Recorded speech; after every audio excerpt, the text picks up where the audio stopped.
کله چې موږ چاته وایو څه شي په لټه کې یې یا څه شی ګورې، دا جمله په الماني ژبه داسې وایي: was suchst du was suchst du، ته څه شی ګورې، څه شي په لټه کې. زه یو مثال جوړوم. د مثال په توګه زه وایم زه د ریل سټیشن په لټه کې یم، زه د ریل یا د ټرین سټیشن په لټه کې یم.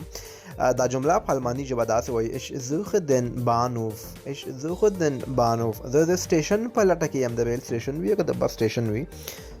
بیا لاندې وایو سټیشن ته 10 دقیقې لاره پاتې ده، سټیشن ته 10 دقیقې لاره پاتې ده. دا یوه جمله ده، سخته جمله ده، خو تاسو په کمنټ کې ولیکئ چې ستاسو تمرین هم وشي، ګورو چې څوک یې صحیح لیکي. په کمنټ کې به اخر کې زه هم صحیح جواب تاسو ته لیکم.